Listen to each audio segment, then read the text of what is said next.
United States around issues of race and racism is swinging. And we need to figure out what side of justice we want to be on.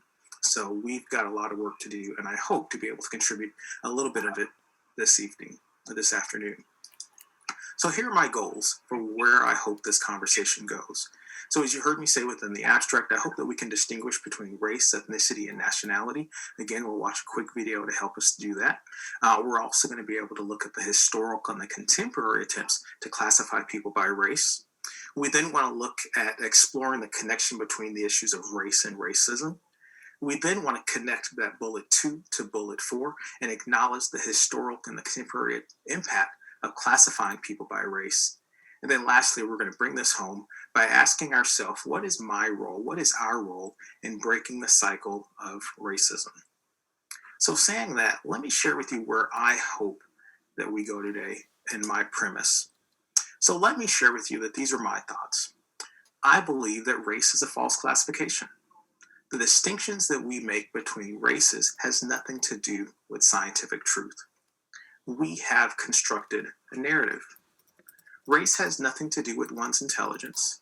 Race has nothing to do with one's athleticism. And race has nothing to do with beauty. Over the course of this week, we've had presentations that have hit on each and every one of those topics. So there is no scientific truth to placing those categorizations on individuals. I also believe that race is a political construct.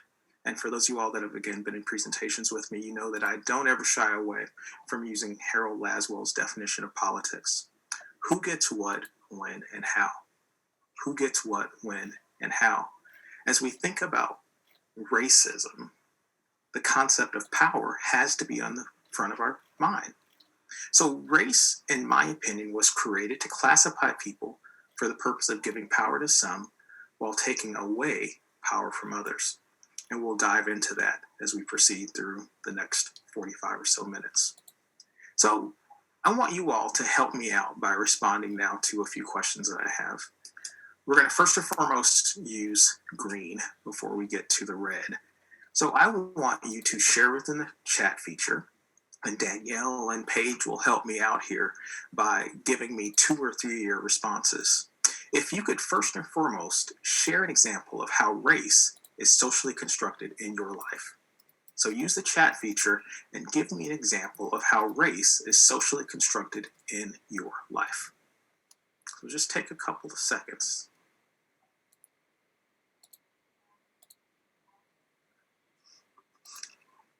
Paige, what are we hearing? What are we seeing? Danielle? Paige? We don't have any responses as of yet. Okay. Living in Wilbraham, white, suburbanized neighborhood. Okay. So race has been socially constructed around where one lives. Absolutely. Thank you.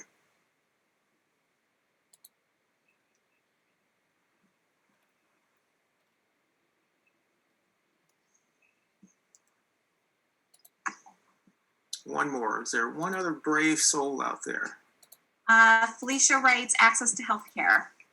Okay, so with social construct, race has kind of given me access or lack thereof of healthcare. So absolutely. So we know those. So I want you to continue to think about these concepts in your own life in terms of how race has been socially constructed. Now I want you to dig a little bit further.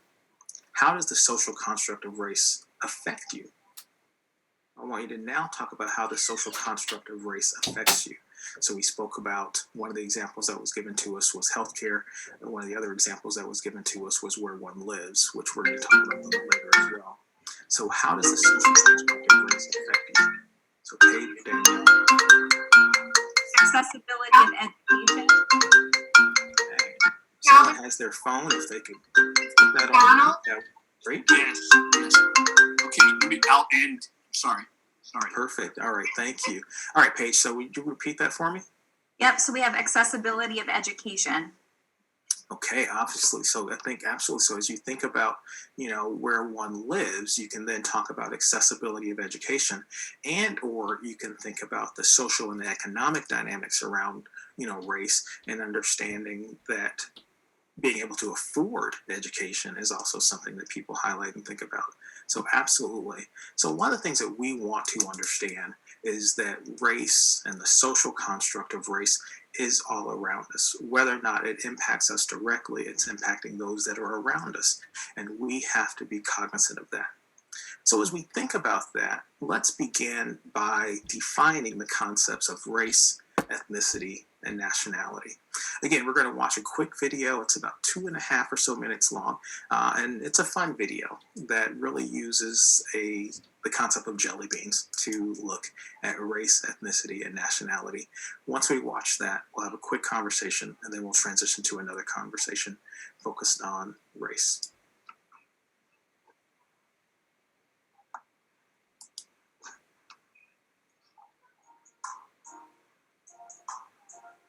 Race, ethnicity, and nationality are three terms that get thrown around a lot, and all too often they're used interchangeably, ignored, or just used incorrectly. But each of these words actually has a very distinct meaning, and I'm going to talk about them today using my favorite candy, jelly beans. Let's start with race. Now, you may have heard someone say, race is a human construct, and that's true. Race is a mode of categorization that's based on physical appearance. So in the case of jelly beans, race is color. Because race is based on appearance, to some degree it's ascribed, meaning that people are assigned into racial categories based on what other people see. Even if somebody could be mistaken for a certain racial category, it can still apply to them. These categories are fluid, and our ideas of racial groupings change all the time. It's also important to remember that a person can have parents with two different racial backgrounds. The population of the world is becoming increasingly mixed. But even a person with multiple races will still ultimately belong to a racial category themselves, whether or not it's the same as their parents. Race is a huge factor in daily life, but it isn't the whole picture. The term race does not capture the complexities of ethnicity. Ethnicity refers to the ethnic group or groups that a person belongs to. It's a part of a person's heritage and ancestry. In the case of jelly beans, ethnicity is like the flavor. Two people who are in the same racial group can still have very different ethnicities. For example, all of these are red, but this one is cinnamon and this one is cherry. Two people in the same racial group can and often do have very different backgrounds. It's important to note that there are some groups who are unable to trace their specific ethnic heritage because of things like slavery, assimilation, and genocide. Ethnicity is a huge part of identity formation and development, but it's still not the same as nationality. The word nationality refers to someone's national origin, the country where they hold citizenship. For jelly beans, it's like the bag that a bean comes from. People of the same race or ethnicity can come from all different nations, like the watermelon bean that's in Camel Mix and Kids Mix, or the lemon lime bean that's in all three. And nationality is flexible. If a person immigrates, their nationality can change.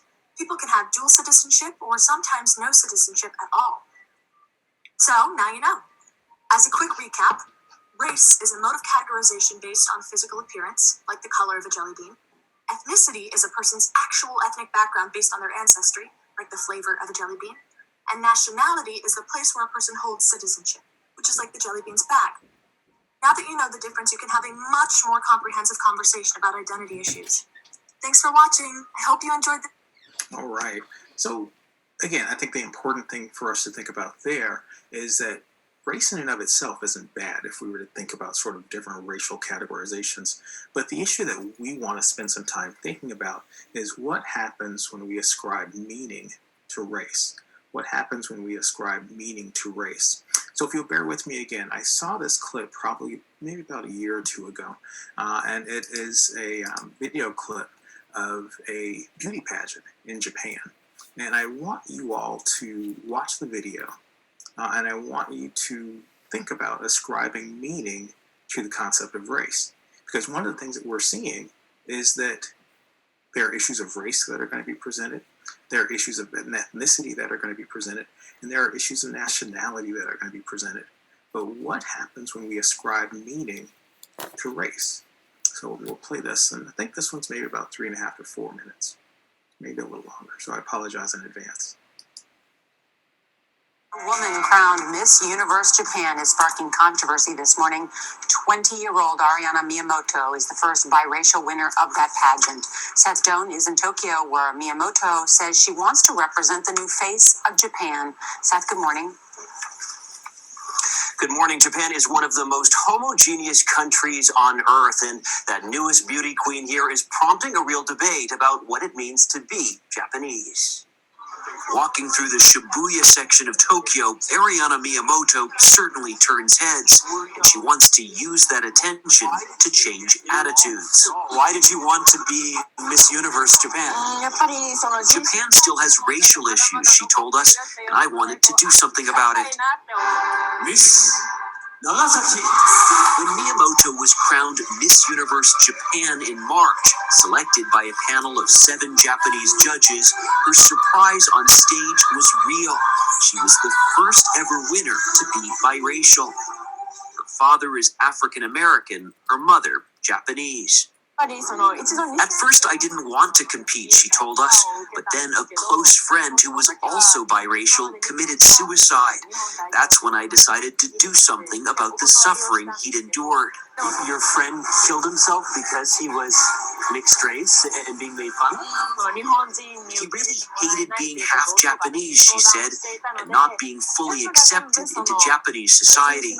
Japan, an island nation that did not open to the world until the late 1800s, still lacks real diversity today.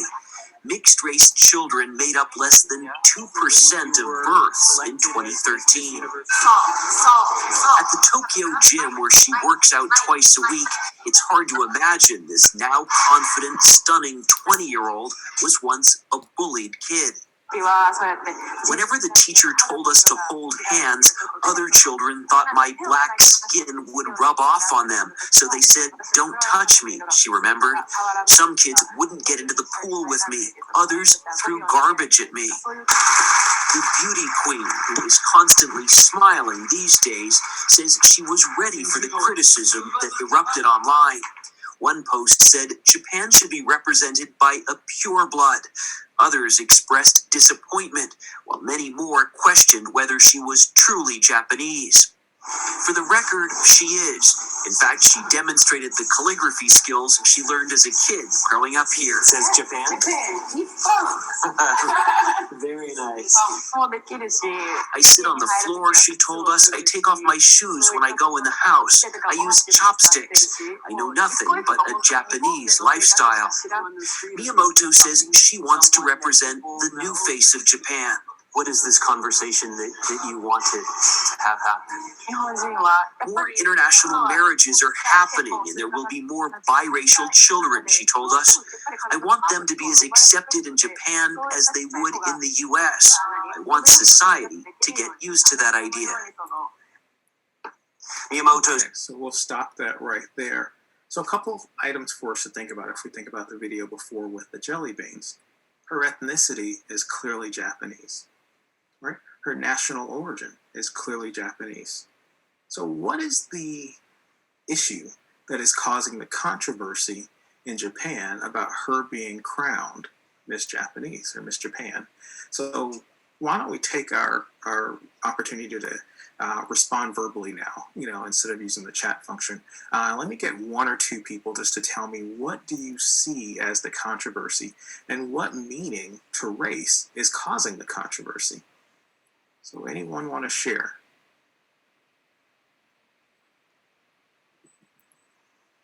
Makes me think of Harry Potter things, Calvin. It's mudbloods, right? The someone who's not pure, whatever that could conceivably mean in an actual biological world. But since it's salient, it's what we see looking at it, at that young woman, that becomes the significant issue, yes? Absolutely. Thank you so much, John. So what we're seeing is what is pure. And obviously what is perceived as not pure is being considered less than, right?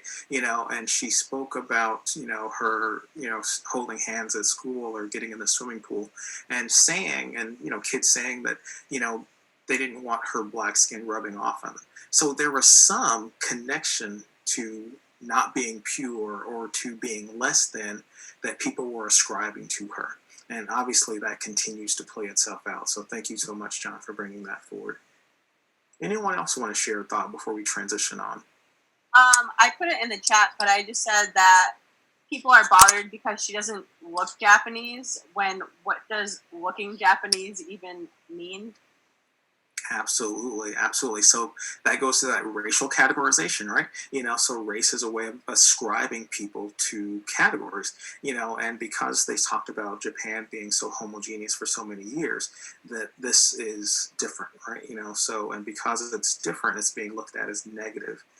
So what we saw is that the social construct of her skin is what's causing the controversy, what is creating the issue that is going on in Japan right now. Now, she alluded to the issues within the United States in terms of multiracial individuals, and we obviously argue that, we are not probably as forward thinking as she's giving us credit to, which we'll talk about here a little bit later. But thank you so much for that comment. I'm going to transition on, and we're going to tie it back into that comment around Miss Japan. Woman crowns. So here are a couple things for us to think about when we think about how powerful race is. So, in 1967, in a Race and Racism piece, Van den Berg spoke about the existence of race. And he says that in a given society, when it presupposes or accepts the presence of racism, so let me repeat that. The existence of races in a given society presupposes or accepts the presence of racism. Without racism, physical characteristics are devoid of social significance. So the reality here is that we were bringing people together from diverse backgrounds and differences. And just because they were different, what we were seeing is that people were now placing some type of controversy, as we saw with Miss Japan, on them. And Vandenberg, excuse me, I keep messing that up, goes on to further state that it's not the presence of objective physical differences between groups that creates race, but the social recognition of such differences as socially significant or relevant. So the key there is the social significance. So we want to think about the social significance now that we have placed on race here in the United States. We obviously know that in Japan, especially as we look at the example of Miss Japan from a couple of years ago, they placed a less than social significance on the concept of race. And we know that the existence of different races has created the presence of racism. The existence of different races has created the presence of racism. So when you have differences and when those differences are highlighted, that automatically becomes a source of racism. So now let's just jump a little bit forward and think about the social construct of race specifically here in the United States. So here's where I want us to think about. Let's go back and remember the premise that I brought forward around the issues of politics. So we go back and we look at the concept of making race in America. So I'm going to go back to a starting point, the conquest of our indigenous people, right? So again, let's think about the definition of politics and that premise that I said. When we give power to some, we take away power from others. So the conquest of indigenous populations, giving access to land, taking land over, and assigning a less than, I believe my colleague Laurel Davis Delano did a presentation a couple of days ago on indigenous populations here in the United States. We also know that America was made by the forced importation and servitude of Africans, right? So again, giving power to some while taking power away from others, right? So there were people that were in charge, that were the masters of those Africans that were brought over here, and we stripped them of their shared humanity, right? So we also understand that in the United States, we have a concept of spirituality that was also placed and thought about in reference to racism, right? When we see someone as less than from a human perspective, we're able to enslave them. And then that gives us a reason, as that bottom slide shows, as justification for domination. And then we also see, when we look at race as a social construct, our immigration patterns, right? So who was desired and who was not desired as coming into the United States, and what type of classifications that we place on individuals. So we know that this history has continued to impact us today. If we go back and look at some of the clips that you see on the right in terms of we serve whites only, no Spanish or Mexicans, and then there's an interesting one, Irish need not apply, right? Because we know at one point in time, Irish people were not considered white, so again, what happened in the United States that change the social construct. So anyone want to take a guess as to what happened in the United States that changed the social construct around some Europeans and some being considered, not white to then transitioning to being white? What changed? Power? Power, absolutely, absolutely. So the concept of power, right? Because one of the things that we saw was specifically after, we saw the Emancipation Proclamation, these whites were being, they were competing for jobs with the freed blacks, right? And because they didn't want to compete for jobs, we then had to kind of figure out a way to differentiate, populations in the United States. So unfortunately for some populations, and positively for others, the concept of power, we needed to create a system of who's on top and who's not on top. So that has been something that we have continued to see grow here. So saying that, I want us to jump a little bit forward, or backwards, I should say, to thinking about how did we get here? Because again, that said this was going to be U.S. centric. I want us to look at a series. There's a documentary that came out several years ago called Race, the Power of Illusion. And I use this quite a bit for my classes, as well as just, for trying to gain some increased knowledge base about issues. And this is about a 5-minute clip, but I think it really does a good job of helping us to understand where the issues of race has come from, specifically here in the United States. So we'll watch that, and then I've got a couple of questions that I'd like for us to respond to.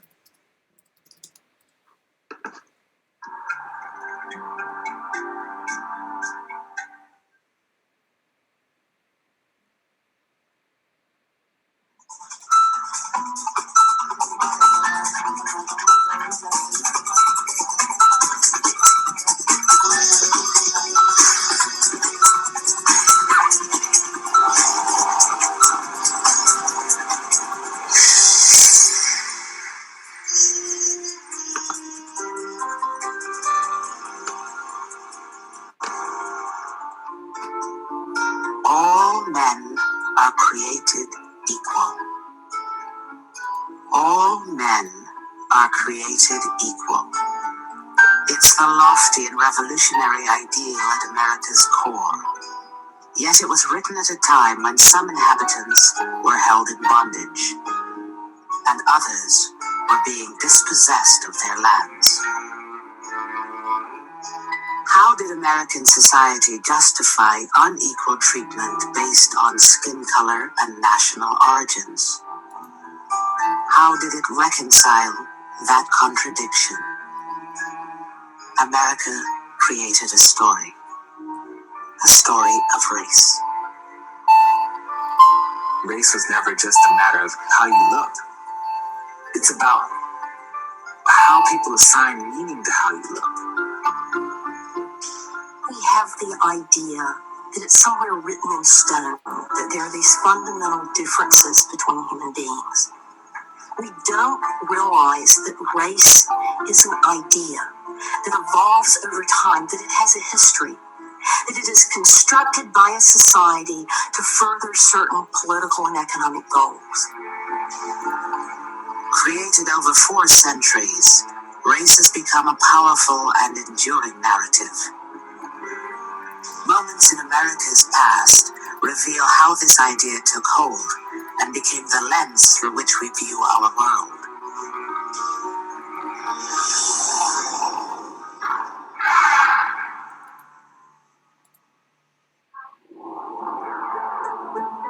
Thomas Jefferson, a Virginia slaveholder, penned the revolutionary words proclaiming human equality in the Declaration of Independence. He also wrote a lesser-known, influential document, Notes on the State of Virginia. Written in response to questions from France about the American colonies, the book reads as a kind of sales pitch for America. Notes on the State of Virginia was not about race, but among Jefferson's descriptions of rivers and seaports, mountains and climate, he expressed his views on the inhabitants of the new land, people from America, Europe, and Africa. I advance it as a suspicion only that the blacks, whether originally a distinct race or made distinct by time and circumstances, are inferior to the whites in the endowments both of body and mind. It is possible to make the argument that Thomas Jefferson is the first person to truly articulate a theory of race in the United States, and in effect he has to do so. He has said in the Declaration of Independence that we are all created equal. Well, if in fact we're all created equal, and if in fact we're entitled to our liberty, then how can he possibly own 175 slaves and going up to about 225 slaves at the peak of his slaveholding?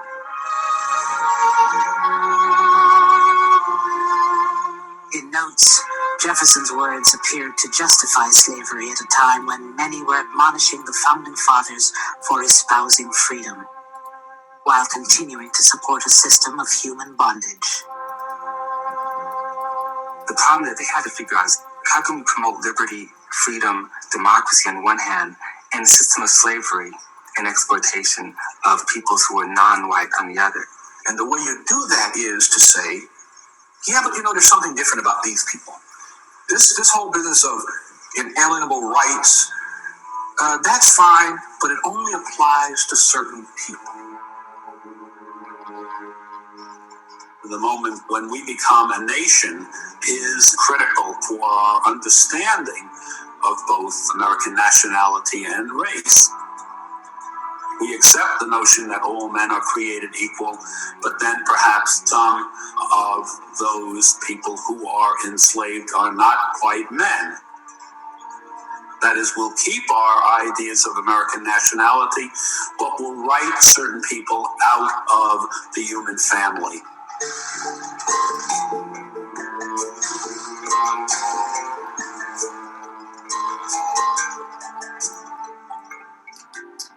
If you're not familiar with that series, I really want to encourage you all to check it out. You just go on YouTube and you'll be able to find it. So I want you to now ponder a question that I'm going to ask you. And Paige and Danielle, if you could help by looking at some of the responses here. When we think about the beginning or the history of the United States, did the emergence of whiteness in society negatively impact the life chances of those that are non-white in America? So why don't you take a few seconds and give me a yes or no, and then if you could give me a how, that would be greatly appreciated. So did the emergence of whiteness in society negatively impact the life chances of those that are non-white in America? What are your thoughts?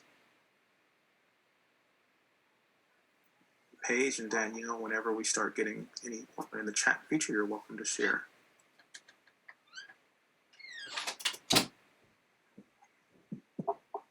Before we start, we don't have responses yet, Calvin, but I wanted to note a comment that came in during the video.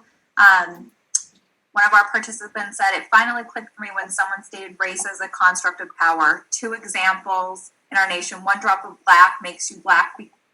One drop of black makes you black because it takes away the construct of social power. But on the reverse, one drop of non-native or non-indigenous blood makes you not a true native. It takes away the construct of social power," which was getting a lot of feedback from our chat, and I just wanted to acknowledge that. And then we'll talk about the concept of the one drop rule here a little bit later, absolutely. So we're getting some yeses. Yes, resources would be directed toward the dominant race. Yes, whiteness is tied to power, and vice versa in this place.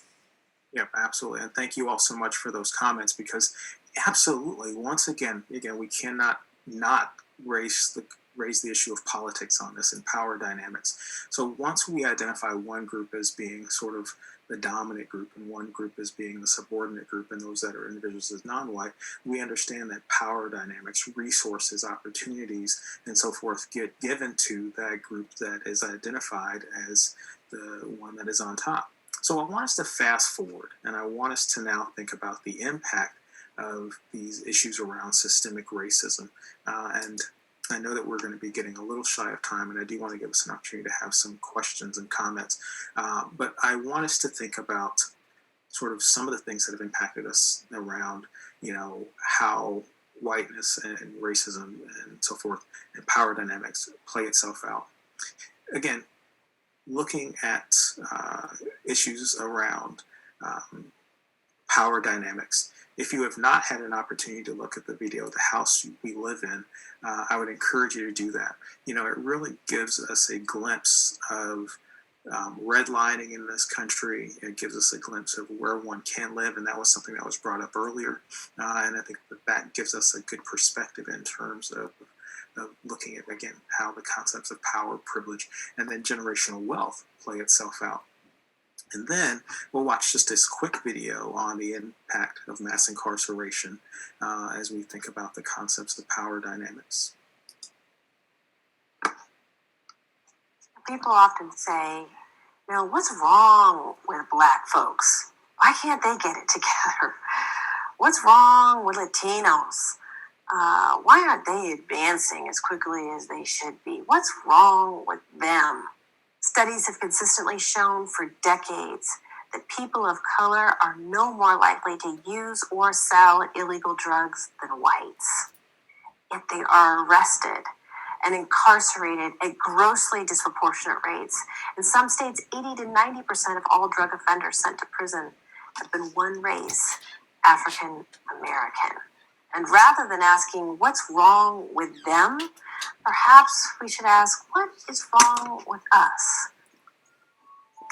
Okay, so again, one of the issues that I think is important for us to think about there is, again, what are we ascribing in terms of to race, right? So obviously, as we look at issues around residency, as we look at issues around mass incarceration, you know, Michelle Alexander in the new Jim Crow really speaks about how we have ascribed to, you know, Latinx populations, to all Black and brown, and to many other BIPOC populations, the concept of less than, right? And when we view people as less than, as we also saw in terms of that dehumanizing individuals, we can do things to them and towards them that we otherwise wouldn't do to people that look like ourselves. So interesting for us to think about in terms of when we look at the systemic issues around race and racism here in the United States. So let's fast forward a little bit more so and think about where do we go from here. So I want us to think about sort of where we are around Boston, right? Especially when we look at the impact of racism closer to home. In 2017, many of you all perhaps saw the study that was posted in the Boston Globe, and it said that the median net worth of Blacks in the Boston area was $8, compared to the median net worth of whites of $247,000. So again, we go back and we ask questions as to why. Go back and ask questions as to why. So, yes, was there a comment? Alan, hi. Okay, so someone, if you're on, you could mute yourself. Open your eyes. Hi, I'm going to be your nurse tonight. I'm Gina. Calvin, if you give one of us co-hosts, Find you, Felicia, and momentary. So Felicia, I've made you co-host. So if you want to change that setting, you're welcome to do so. Thank you.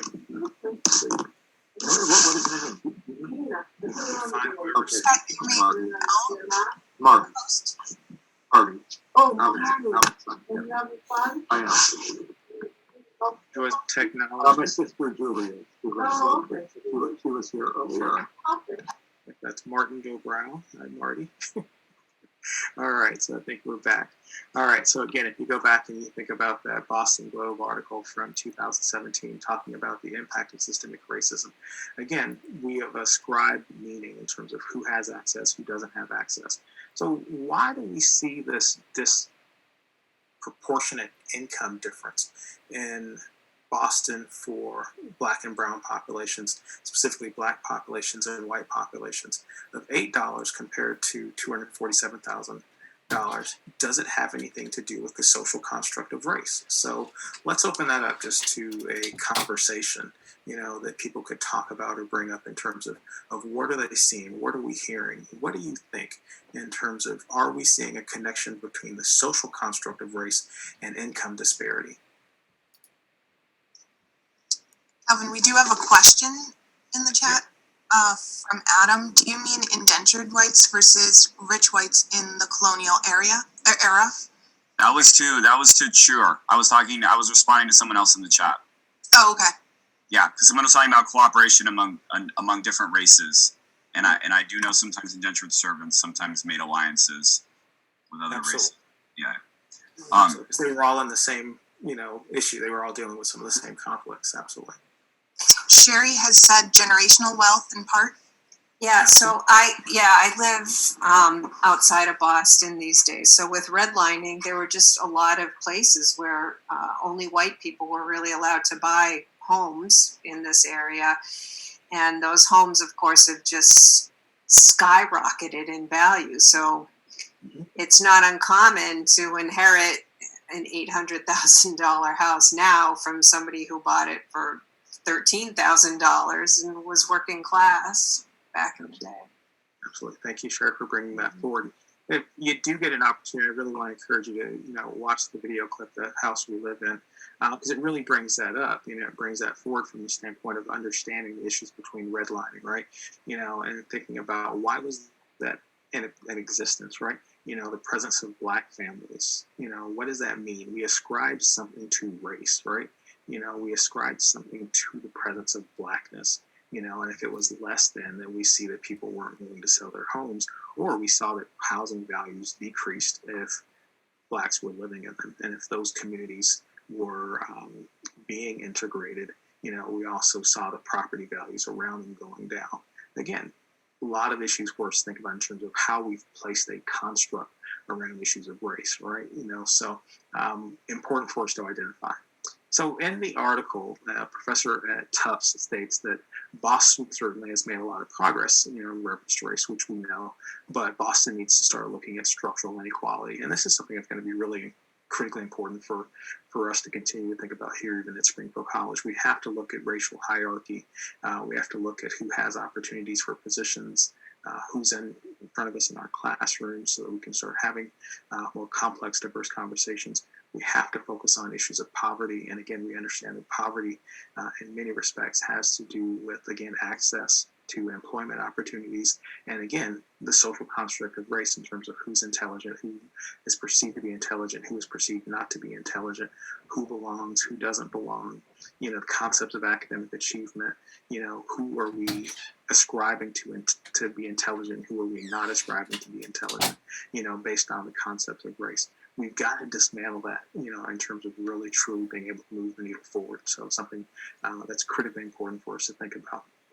So stating that, I want us to just kind of move a little bit further in terms of really now kind of thinking about some of the issues around race in the United States and how we've specifically been looking at this dichotomy of Black and white. And earlier, someone talked about the one-drop rule. So if you're not familiar with the one-drop rule, I want to encourage you all to take a look into that. But, one of the questions that we have to think about is what does that mean? When we ascribe Blackness as negative, if one has one drop of Black blood, what does that mean for that person? What does that mean to the country? And then what are we discounting? So if we think about the Cheerios commercial from, I believe, about 10 years ago, it got a lot of backlash. And if you're not familiar with the Cheerios commercial, we're just going to play it real quick. But it talked about multiracial individuals in the United States. And similar to what we saw in reference to Japan, there was a lot of backlash on ascribing the concepts of multiracial identity on a young lady. So we'll just watch that real quickly, and then we're going to transition on and start thinking about what are some of the things that we can do to transition away from the negative aspects of race. Mom. Yes, honey? Dad told me that Cheerios is good for your heart. Is that true? Says here that Cheerios has whole grain oats that can help remove some cholesterol, and that's heart healthy.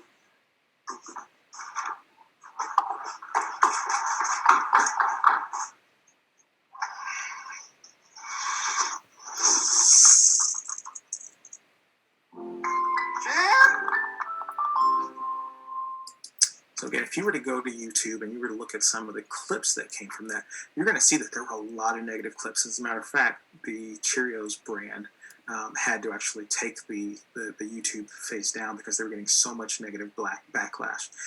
So one of the things we have to think about is, what was it about that commercial that created so much uproar? And perhaps, just like Japan, we were focused on the controversies about, that one drop of black blood or that one drop of race, because when we assign, again, something negative to race, it creates a negative flow for, moving forward.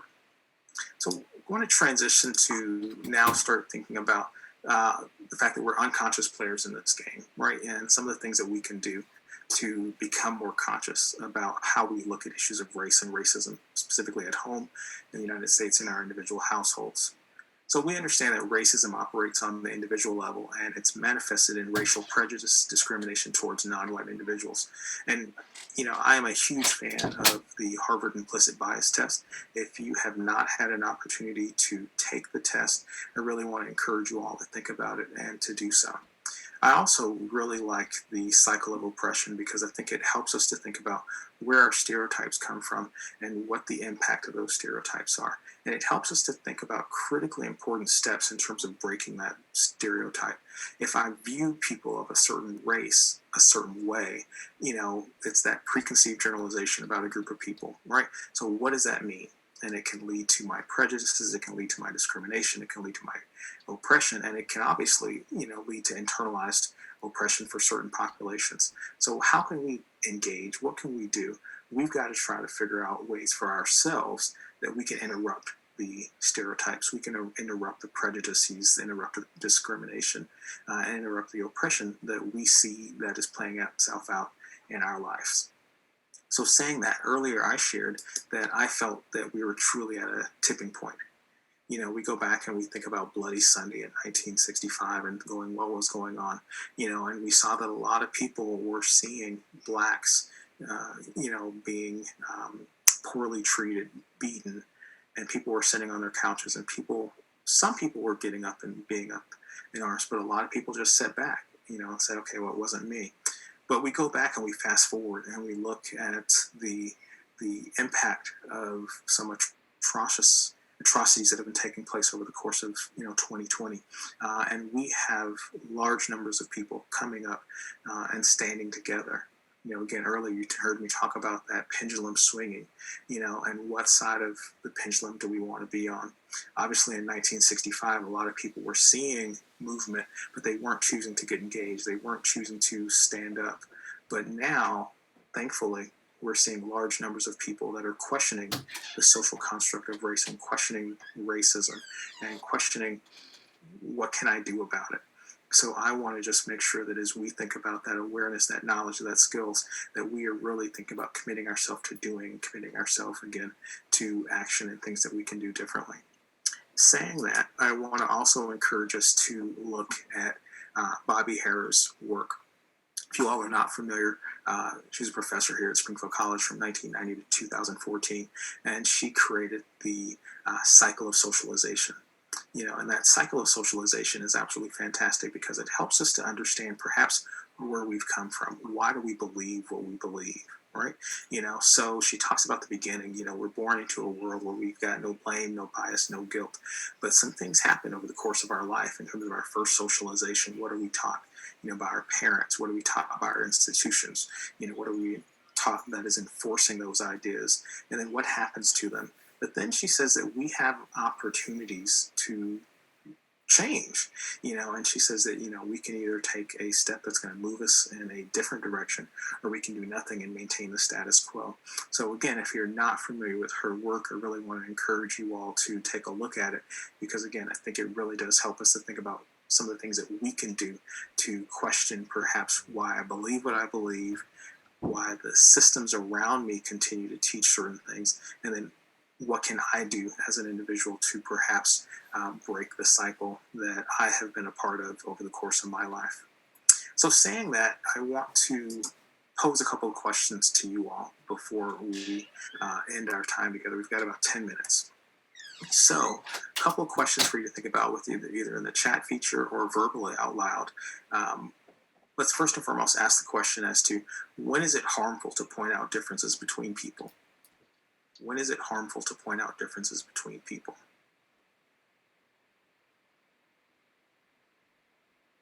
You can all just either use the chat feature, or you can just kind of verbally share your responses.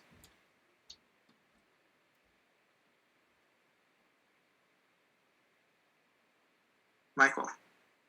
When those differences are expressed in terms that are either implicitly or explicitly grounded in beliefs about better or worse or superiority or inferiority.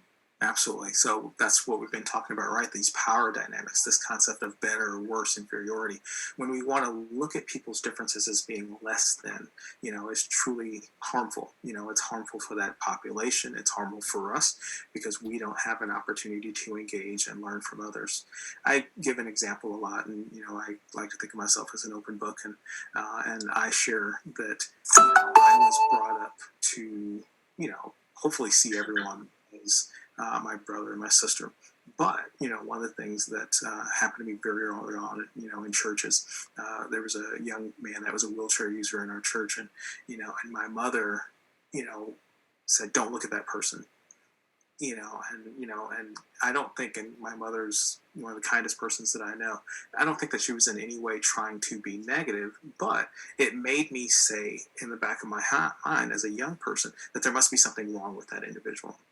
Right, because we were pointing out, perhaps, I was told not to look at him because of this perceived deficit that he was bringing to the table. So absolutely, so thank you so much. So comments from the chat.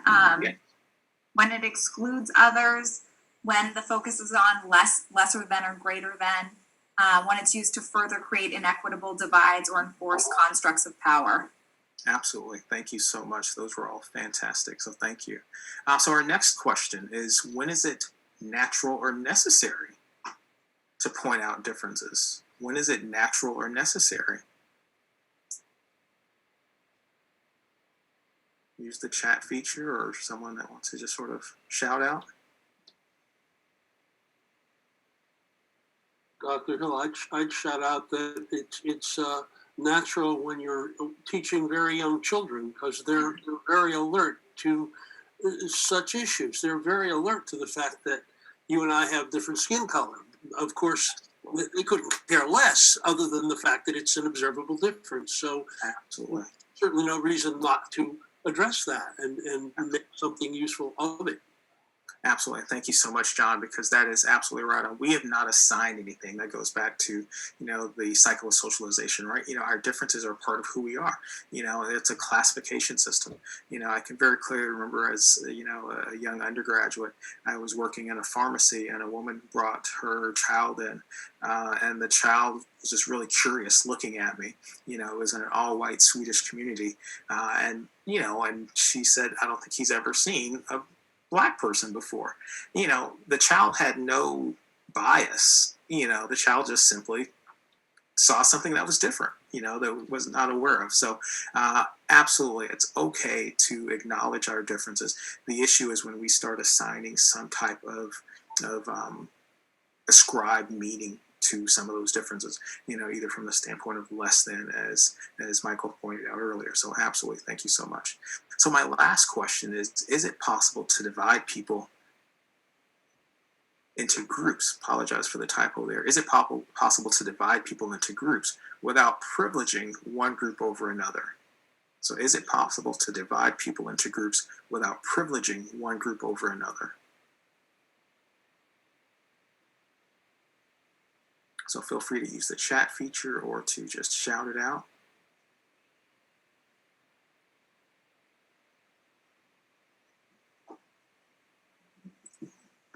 I think yes and no. I think it really depends on how each group is looked at. Like if it's each group are bringing their own strengths to the table and everyone in that group is going to create a unique experience, that's one thing. But when it's one group used to pit another group against each other, then it can be used in a very negative way. And so I really think that it's about how we see it as a perspective of differences in peoples and celebrations in peoples versus one group better or less than another group. Thanks, Charity. Absolutely. So yeah, I would argue that I think it is possible to divide people so long as we're not assigning any type of differential power for different groups, right? Because again, just simply by acknowledging our differences, it's okay. But when we ascribe some type of power to those differences, when we find ourselves getting into, so absolutely, thank you so much. Can I add? Who is that? Felicia. Hey, Can Felicia. I think it is. I think it's important to have things like affinity groups, for example. But with given the same opportunities, right? So thinking about intergroup dialogues where you might break out into different affinity groups based on identity, but then coming back to the table and having a larger conversation where everyone has, that same question posed to them. But I think there is an important piece around, being able to have conversations in affinity groups with folks that may share the same identities. Yeah, absolutely. Thank you so much for bringing that forward. Absolutely. And we're going to be having some conversations starting in the spring around the concept of intergroup dialogues, right? And having opportunities for people to come together around their differences, while at the same time having people to be able to process who and what they are. As someone that grew up in the African American church, I would say that, that was just a really pivotal time for me growing up, as someone that was my time to be around people that, shared my lived experience almost from that ethnicity standpoint, right? And, it was extremely positive, so I think it's possible to, again, divide people so long as one group isn't being positively impacted over another group. So absolutely. So let me end by highlighting a thought process. I truly believe that history has its eyes on us right now. We are perhaps more divided as a country than we have ever been for a very long time. And we have an opportunity, especially our young people today, to deconstruct the social construct of race, to dismantle racism, to truly become anti-racist. I want to invite you all to our March 25th lecture, our Arts and Humanities lecture. Dr. Ibram Kendi, the author of How to Be an Anti-Racist, will be here on campus. I want to encourage you to come to that event. Hopefully he'll be here in person. But we have a choice right now, and that choice begins by standing up and doing something.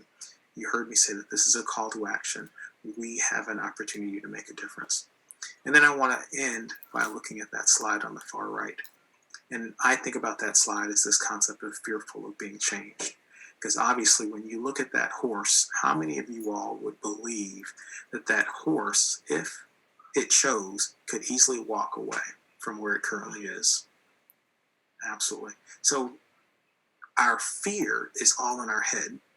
So if we continue to be fearful of accepting other people, of creating an opportunity to share resources, to share space, we're going to continue to be in the state that we are today.